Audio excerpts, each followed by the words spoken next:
Hi students, आज हमारी 5th class की इंग्लिश की मंडे की ऑनलाइन क्लासेस आज मैं देने जा रही हूँ। हमारा 3rd chapter the rats and elephant शुरू हो गया था। हमने चैप्टर को इस पैराग्राफ तक पढ़ लिया था। चैप्टर की कहानी में अभी तक ये बताया गया है कि एक चूहों का झुंड जंगल में रहता था। एक बार एलिफेंट्स वहाँ से पानी की तलाश में गुजरे और उनकी वजह से चूहे जो थे वो कुछ चूहे मर गए और कुछ घायल हो गए। तो इसमें जो चूहों का राजा था वो एलिफेंट्स के राजा के पास गया और उससे विनती की कि आप किसी और रास्ते से चले जाइए। अगर आप मेरी विनती स्वीकार करोगे तो मैं आपकी कभी भी मदद करने को तैयार हूँ। एलिफेंट ने उसकी बात तो मान ली, लेकिन इस बात पर हंसा भी कि छोटे से चूहे हमारी मदद कैसे करेंगे। तो उसके आगे की कहानी अब हम पढ़ने जा रहे हैं। Mooshak Raj was very happy and pleased with Gajraj. Mooshak Raj को जब ये पता चला कि गजराज अब तैयार है उसकी विनती स्वीकार करने के लिए, तो वो बहुत खुश हुआ और गजराज को मूषक राज को गजराज का व्यवहार अच्छा भी लगा। He thanked him and promised that the rats would always be ready to help the elephants if needed. उसने उसका शुक्रिया अदा किया और कहा कि मैं वादा करता हूँ अगर आपको कभी भी हमारी ज़रूरत पड़ेगी तो चूहे आपकी मदद करेंगे। Hearing this, the elephants in the herd laughed, thinking how small rats could help big elephants. ये सुनते ही जो एलिफेंट्स के झुंड थे उसमें से कुछ एलिफेंट्स हंसने लगे कि छोटे छोटे चूहे हम जैसे बड़े एलिफेंट्स की मदद कैसे कर सकते हैं।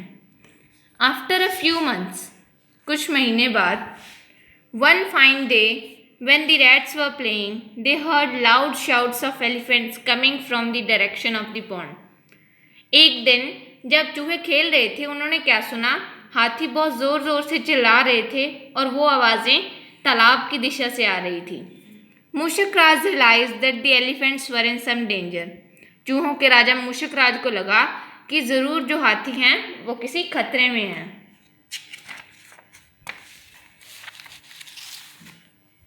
He asked some of the strong rats in his group to come along and went in the direction of the sound.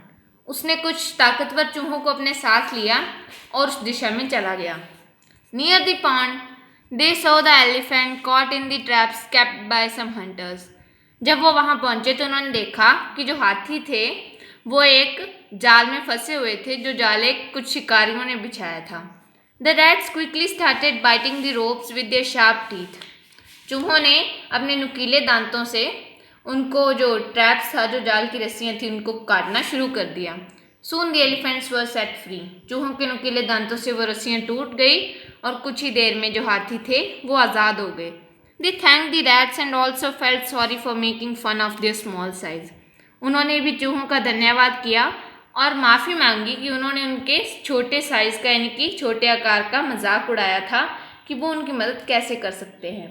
तो इससे हमें यही शिक्षा मिलती है कि इस चैप्टर से भी हमें किसी को उसके आकार के बल पे, उसकी शेप की वजह से आंकना नहीं चाहिए, क्योंकि उसका व्यवहार ही होता है जो उसे अच्छा या बुरा बनाता है। अगर हम किसी की मदद करते हैं तो वो भी इन रिटर्न हमारी मदद करता है। तो इसका मॉरल यही हो सकता है, do good and have good.